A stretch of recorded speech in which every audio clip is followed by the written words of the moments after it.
I heard this funny noise. So they have too much money to resolve all problems, so they sort of barge along and say, well, it's my way or you're out of here. And system administration is typically understaffed, under budget, overworked. Does that sound familiar, anyone? So don't necessarily have the power to react to that. And that's one of the reasons why you'll end up with a login for your Windows domain and then another login for your, let's say, for your financial application and another one for your benefits. It's crazy. This is the way it works, and well, consider this a bug.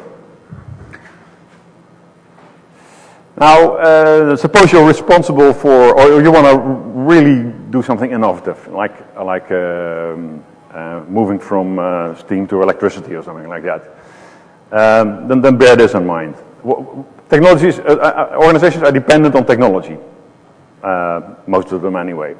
And once that is a bit stable, they tend to be very risk averse for trying out something else. I mean, we had organizations run on mainframes for ages, and that was a pretty stable environment.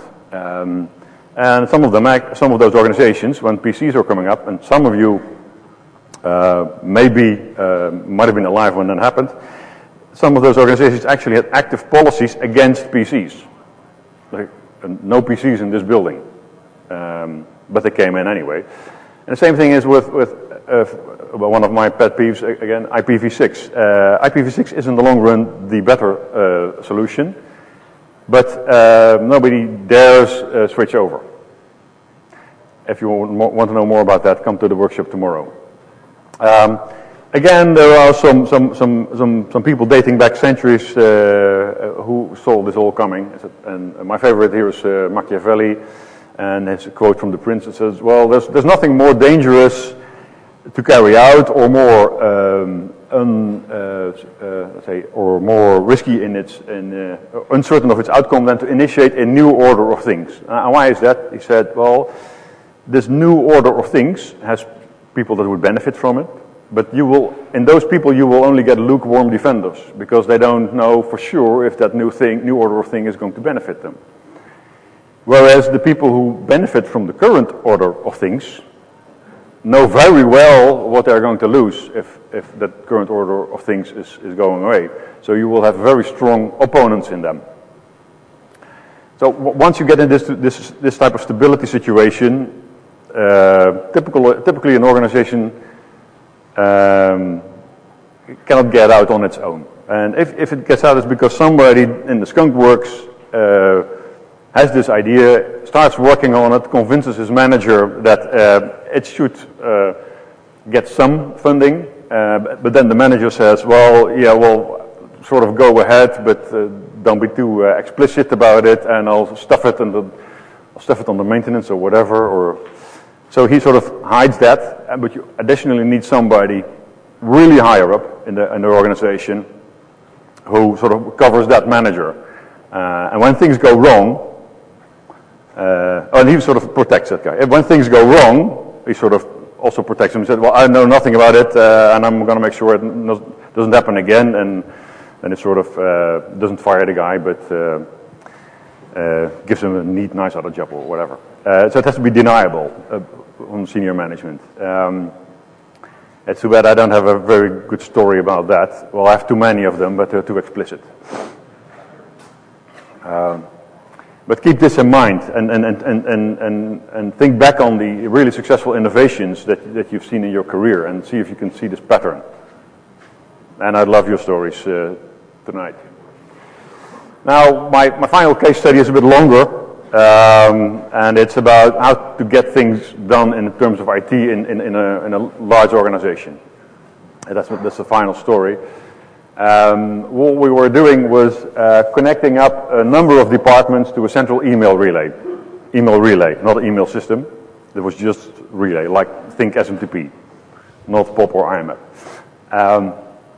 And these were departments that currently were communicating over the internet to each other. And that was not considered a good long-term solution. These departments, like 20 of them, ranged in size from 30 people, like 30, and 50,000. So that's like more than 1,000 times bigger. And basically what we had to do was connect each of them to the same system. So it was the same change all over again, but then 20 times for different organizations. Now, I consider that a pretty unique experiment in finding out what works in getting things done of this nature. Well, I'm going to give you the outcome already, but I'll go into a little bit more detail the next slide. This entire change, which basically is connect up to a server, change a few firewall rules, and do some test. I think it could be done in 6 days, given the size of the organization. On the average, it took 225 days.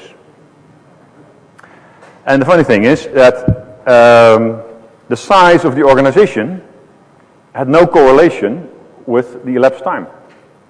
So, as a matter of fact, the largest organization and the smallest organization were the ones to take the longest time. In the middle was slightly quicker, it was like 200 days. And why is that? Obviously large organizations, the larger departments were a lot less flexible because they had procedures for everything. But on the other hand, they actually had people knowledgeable, and they had procedures to do things. They had a form that said how to request a firewall change, and a form that worked, rather than a form that says I want to change, and here's a free text where you can sort of say, well, fix me. The small organizations obviously are a lot more flexible. Oh yeah, we're going to do that, and I'll immediately talk this. I know everybody here, so that's. But it turns out that then there's a system administrator, and I'd like to call him the system administrator because he's the only guy. He has to work on Exchange, he has to work on all the databases, he has to work on all the desktops, he has to work on the firewall, etc., etc., etc. So he has too much work and not enough space in his brain for all the technical details that you have to understand. So let's dive into the numbers a bit more. What we did after the fact was sort of go back in the process and figure out what the most high-level steps were. Well, from the moment that it was decided that we should be doing this, the first job is to get a face-to-face meeting with somebody in that organization responsible for doing it. And then you have to talk to these guys and other guys, and there were a few women also. Actually, they were the smarter guys. And then to design and plan the entire thing in conjunction with their architecture. And then if you say, well, this is what we're going to do. These are the changes that are required, to change there, change there, change there. Then you have to sort of get it to the operational side. And sometimes that's an outsourced vendor or a supplier, or it's a different department. And getting that assignment signed off is another significant step. Then you have to, then those people have to execute the change. They have to do it, basically. Then you have to change, then you can test if it works across the entire chain of hardware and software. And then when that's all signed off, you can actually decide to go live. And then obviously after you go live, you still have some time to wrap up some final issues. As you can see from those numbers, our planning was good and our preparation was good. There were hardly any post-go live issues. Well, the numbers, the fastest department did it in 141 days. The slowest one to actually finish was 371, and at the time of that analysis, there were a few that were not